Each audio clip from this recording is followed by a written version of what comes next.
Berlatar pada tahun 2022 ketika Amerika Serikat membuat sebuah peraturan kontroversial yang menyatakan bahwa semua rakyatnya bebas melakukan segala jenis kejahatan apapun selama 1 malam setiap 1 kali dalam setahun, tidak ada pidana, tidak ada sanksi hukum, tidak akan diusut. Semua orang bebas melakukan apapun sesukanya sehingga pengangguran, kejahatan, dan kekerasan benar-benar turun menjadi 1%, tetapi di malam tersebut akan menjadi malam yang sangat panjang bagi orang-orang baik yang tidak berdaya.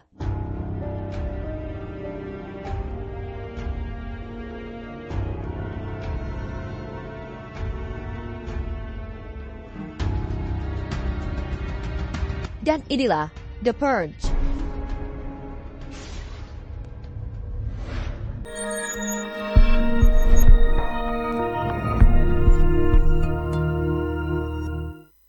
Cerita akan dimulai pada 61 menit sebelum acara pembersihan dosa dimulai, di mana kisah akan berfokus pada sebuah keluarga kaya raya ada bernama kita panggil saja James dan istrinya yang bernama Mary, di mana James sendiri bekerja di sebuah perusahaan jasa sistem keamanan yang memiliki jabatan cukup penting di perusahaan tersebut.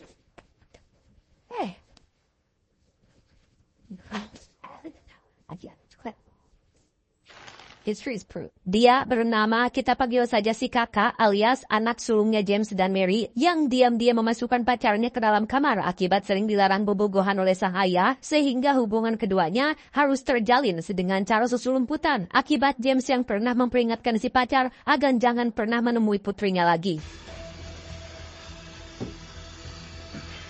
Mary sendiri sangat akrab dengan para tetangga yang memang selalu bersikap ramah dan baik pada keluarganya meskipun secara kasta sosial, Mary dan keluarga ini bisa dibilang paling kaya dan punya rumah paling besar dan mewah di antara yang lain.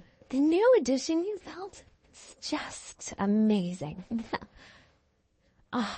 Have a safe night, Mary. And you, Grace.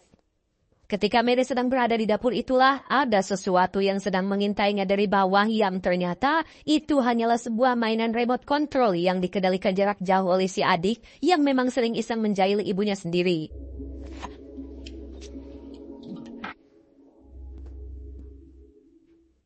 Tiba makan malam sekitar pukul 18.50, 10 menit sebelum pembersihan dosa dimulai, James mencoba untuk bersikap normal dengan mengajak keluarganya untuk bercerita tentang apa yang mereka lakukan hari ini. Dari sekian anggota keluarga yang bersikap manis, hanya si kakaklah yang tampak jutek dan tidak mempedulikan omongan ayahnya yang memang wataknya dari dulu seperti itu. Apalagi setelah James ayahnya melarang si kakak untuk pacaran.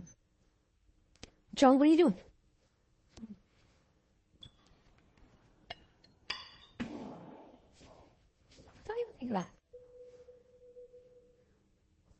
Tak lama muncul siaran nasional di televisi yang menjelaskan bahwa acara pembersihan dosa akan dimulai sekitar 1 menit lagi dan hanya untuk mengingatkan saja bahwa kegiatan tahunan ini telah disetujui oleh pemerintah Amerika Serikat. Senjata kategori kelas 4 ke bawah seperti AK-47, granat, peluncur roket, bazooka, dan sejenisnya telah disahkan alias boleh digunakan selama acara berlangsung. Layanan kepolisian, pemadam kebakaran, dan darurat medis tidak akan tersedia hingga pukul 7 pagi saat acara pembersihan dosa diakhiri. Weapons of class 4 and lower have been authorized for use during the purge and shall not be harmed. Commencing at the siren, yang menarik adalah pejabat pemerintah tingkat 10 yang mencakup wali kota, bupati, gubernur, anggota DPR, pejabat pajak, dan ke atasnya tidak diperkenankan untuk disentuh alias dilarang untuk dilibatkan dalam acara ini sehingga warga sipil hanya boleh melukai, mencuri, dan berbuat kejahatan terhadap sesama warga sipil biasa. Sehingga ini menjadi suatu keanjingan tersendiri bahwasannya orang-orang yang punya cuan dan punya jabatan tinggi selalu saja terhindar dari aturan dan hanya bisa menyaksikan rakyatnya saling menyakiti satu sama lain.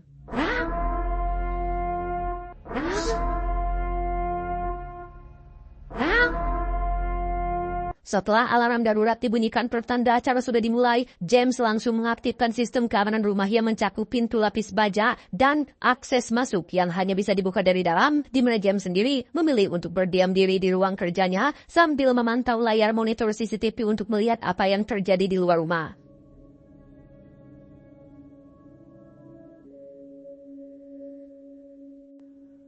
Alih-alih berkumpul bersama ibu dan adiknya, si kakak justru lebih memilih masuk ke kamar sambil main HP untuk chattingan dengan pacarnya dan tiba-tiba...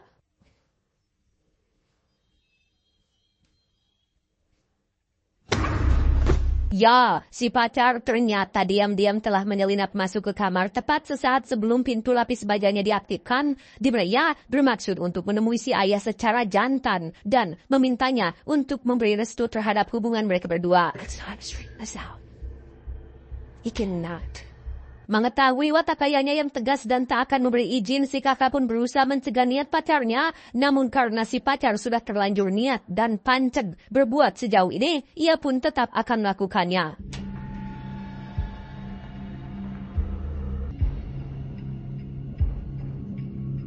Tepat di saat bersamaan saat si adik sedang iseng memantau layar CCTV, ia tak sengaja melihat seorang pria bernama kita panggil saja Samsul yang tengah lari ketakutan sambil berteriak meminta pertolongan dari semua orang. Di si adik yang polos dan lugu pun dengan begitu cerobohnya membuka pintu masuk dan membiarkan Samsul masuk ke dalam rumahnya.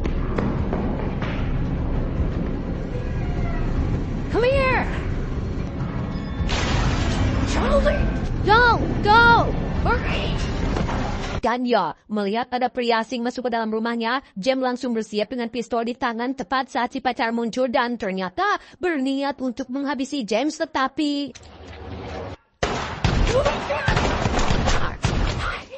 Joey! Sungguh kacaulah rencana James saat kedua anaknya bertingkah beban dan menimbulkan masalah. Yang pada akhirnya, si pacar pun maut terkena tembakan yang dilepaskan oleh James. Sementara di luar, kita akan diperlihatkan beberapa orang membawa senjata tajam dan berjalan mendekati rumah tersebut.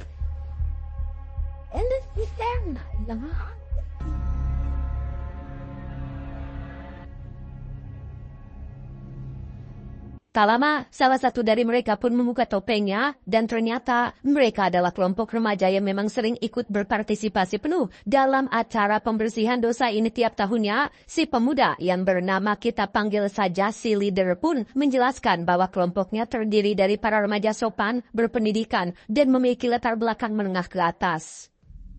Don't force us to hurt you. We can enter any home we want. Samsul, orang yang mereka kejar saat ini adalah orang miskin yang tidak punya tempat tinggal, tidak punya pendidikan, dan dianggap sampah yang hanya akan mencemari lingkungan. Sesuai judul acaranya, yaitu The Purge, alias pembersihan dosa, leader dan anggotanya bermaksud untuk melakukan pembersihan dengan cara menghabisi semua orang kumuh yang mereka temui agar masyarakat di Amerika Serikat bisa terhindar dari ancaman orang-orang tidak berpendidikan seperti si Samsul itu. As we do every year. Ready to violate. Awalnya si leader bersikap sopan dan berbicara penuh dengan senyuman, tapi lama-kelamaan senyuman itu pun pudar seiring dengan ancaman mereka terhadap keluarga ini yang jikalau James tidak segera menyerahkan Samsul, maka mereka akan menerobos masuk dengan cara apapun dan tak akan segan-segan menyakiti James dan keluarganya.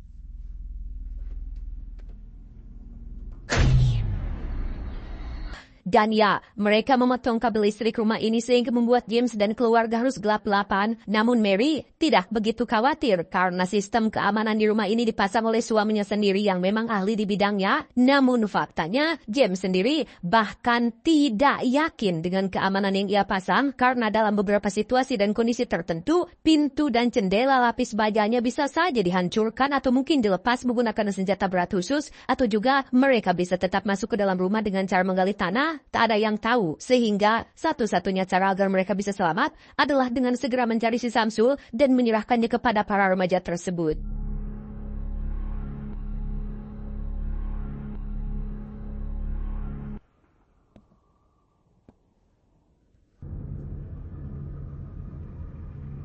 Sementara James dan Mary berkeliling mencari Samsul, si adik sendiri ditugaskan untuk terus memantau kamera pengawas yang memang punya generator sendiri sehingga bisa masih hidup, di mana si leader dan kawan-kawan yang menunggu di luar terlihat bertingkah laku aneh dan menyeramkan, yang memang sengaja disetting seperti itu untuk membuat keluarga James merasa terintimidasi.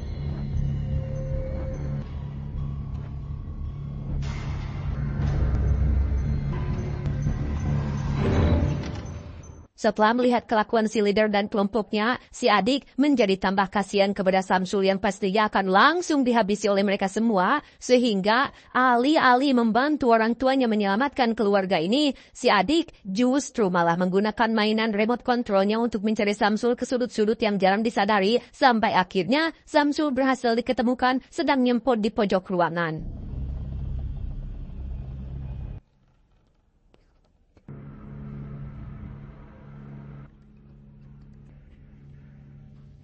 Menggunakan lampu yang dikedipkan, si adik mencoba memberitahu Samsul bahwa ia berniat untuk membantunya. Di mana si adik menunjukkan tempat persembunyian aman di balik dinding lemari yang memang sudah biasa ia gunakan untuk bersembunyi.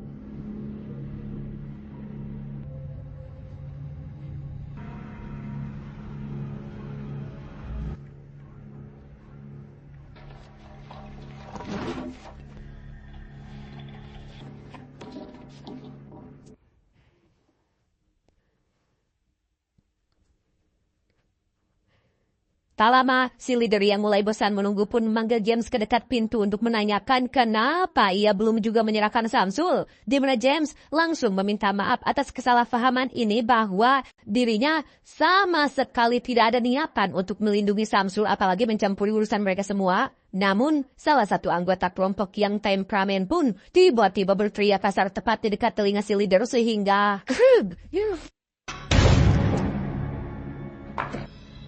Sorry about that.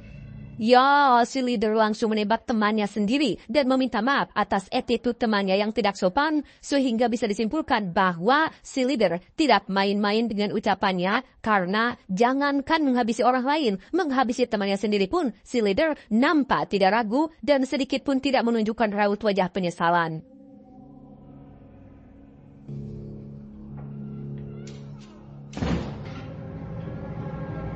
Kembali ke si adik yang masih berkeliling menggunakan mainan remote controlnya, di mana saat ia sedang mengamati langkah kaki di kegelapan, tiba-tiba...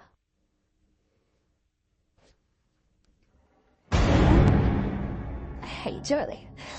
Ya, itu adalah si kakak yang masih bersedih atas kematian pacarnya, di mana si kakak yang masih marah kepada ayah dan ibu pun berencana untuk sembunyi di tempat persembunyian yang biasa si adik pakai tanpa tahu jika di sana masih ada si Samsulnya. Henry's dead.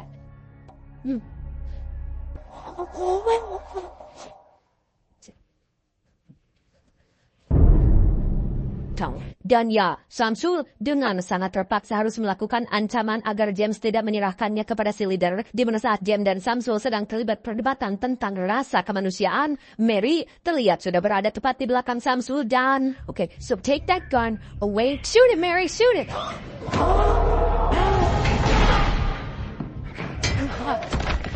James dan Mary akhirnya berhasil melumpuhkan si Samsul dan mengikatnya menggunakan lakban, di mana James mulai terlihat seperti orang-orang yang ikutan acara ini, yaitu tidak punya hati nurani lagi terhadap sesama manusia, sehingga Mary langsung menyadarkan James bahwa apa yang mereka lakukan ini salah. Tetapi kembali lagi, demi keselamatan keluarganya, James tidak punya pilihan lain selain harus menyerahkan Samsul kepada kelompok tersebut. This is so wrong. Okay, look here. Melihat ayahnya sudah seperti orang jahat sama seperti orang lain, si adik pun kabur ke ruangan lain disusul oleh Mary yang juga sama-sama kecewa terhadap keputusan suaminya, pun sama dengan si kakak yang memilih meninggalkan James yang dianggap sudah tidak punya hati lagi.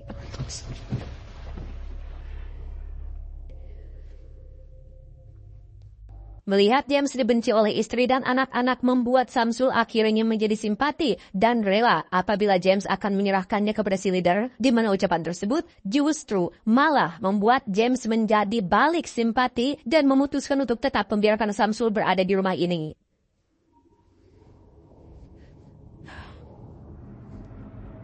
Dengan cepat James menemui istri dan anaknya untuk memberitahu mereka bahwa ia sudah berubah pikiran, di mana James berniat untuk melawan balik si leader dengan senjata apapun yang ada di rumahnya, bahkan memberikan si adik sepucuk pistol dan memintanya untuk pergi ke ruangan basement.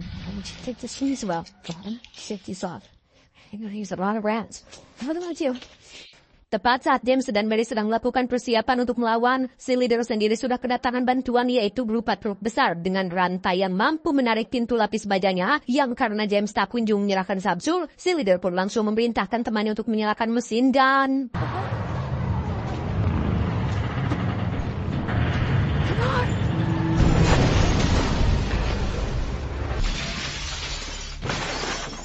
James dan Mary langsung berpencar agar mereka sulit ditemukan, sementara Samsul sendiri terlihat sedang berusaha melepaskan ikatan lakbatnya tepat saat para remaja itu berhasil masuk dan mulai berkeliling memburu keluarga ini.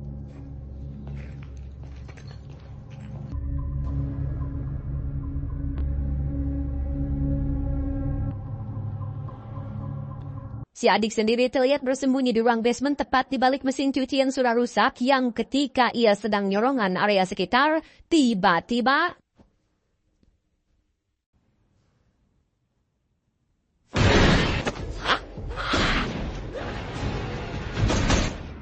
James datang tepat waktu dan berhasil menghabisi satu remaja, sementara si leader dan satu temannya terlihat sedang memasuki salah satu kamar tanpa sadar jika di kolong kasur ada si kakak yang sedang bersembunyi.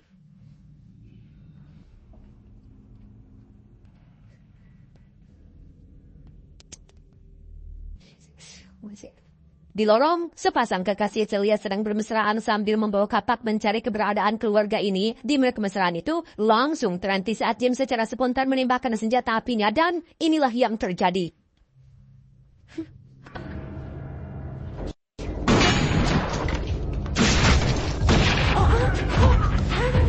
Sempat kewalahan, James akhirnya berhasil membunuh 2 remaja lagi sehingga total ia sudah berhasil menghabisi 3 anggota kelompok ini yang tepat saat James akan pergi mencari keluarganya, tiba-tiba muncul si leader yang langsung menikamnya hingga James mengalami sekarat.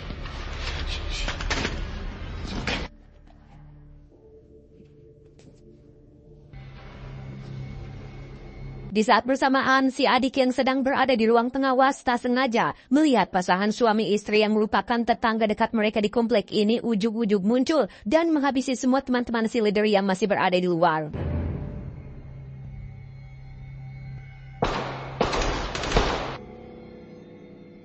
Mary sendiri terlihat masih berkeliling di ruangan lain tepat saat muncul 2 remaja yang langsung menjatuhkannya, yang tepat saat mereka akan menghabisinya, tiba-tiba para tetangga datang dan membantai semua remaja yang ada di dalam rumah tersebut.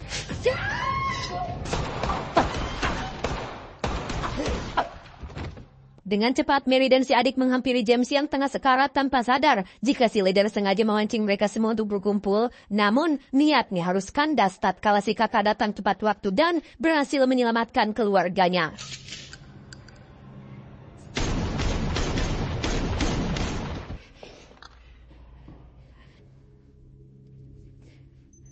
Melihat para tetangga datang bermunculan, Mary pun langsung berterima kasih atas pertolongan yang mereka berikan. Namun ternyata Mary sudah sangat salah besar ketika ia menganggap mereka datang tulus membantu karena faktanya mereka datang ke sini untuk menghabisi Mary dan keluarga dengan tangan mereka sendiri. Mary and the kids will have to do. Pada akhirnya, terkuaklah bahwa selama ini para tetangga merasa iri dengan kehidupan Mary dan keluarganya yang tinggal di rumah besar nan mewah dan kekayaan yang berlimpah. Sudah sejak lama mereka merencanakan hal ini sampai akhirnya para remaja itu datang dan berhasil menjebol pintu lapis bajanya yang membuat para tetangga akhirnya memutuskan untuk melakukannya sekarang.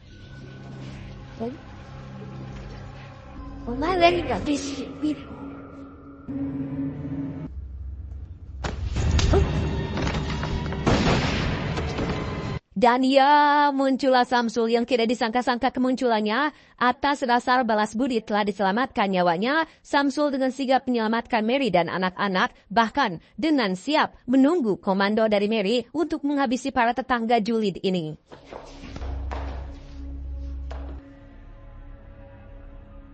Alih-alih membalas perbuatan mereka, Mary malah membawa semua orang ke meja makan untuk menunggu acara ini berakhir, di mana saat Mary menoleh ke arah James yang sudah tiada, salah satu tetangga pun bermaksud merebut senjata apinya, tetapi...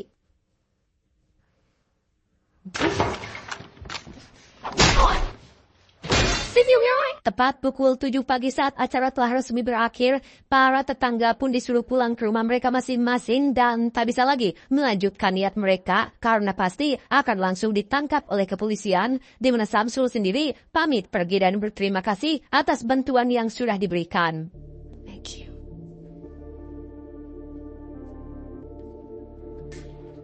Setelah semuanya selesai, kini saatnya para petugas medis, pemadam kebakaran, dan petugas pembersihan termasuk tukang sapu jalan harus membereskan kekacauan yang terjadi semalam, sehingga alih-alih mengendalikan kejahatan, kegiatan ini justru malah menambah kerusakan dan jatuhnya korban jiwa yang tidak sedikit. Tamat, ending yang sangat meresahkan. Terlepas dari film ini yang hanya sekedar fiktif, jelas kegiatan pembersihan dosa tidak efektif untuk diterapkan di dunia nyata. Bukankah sudah jelas bahwa cara ini justru malah menimbulkan lebih banyak korban jiwa tak berdosa? Bukankah kegiatan ini hanya akan membuat kota menjadi barala dan menambah anggaran dana infrastruktur rusak dan darureksa? Coba, jangan-jangan ada ya di antara teman-teman yang setuju acara seperti ini diterapkan di Indonesia? Coba, ada nggak? Apa alasannya dan siapa target pasarnya? Coba, ada nggak di antara teman-teman? Setuju nggak? Atau ada yang tidak setuju? Ataukah ini hanya menambah penderitaan bagi kita semua? Coba teman-teman, pikirkan lagi.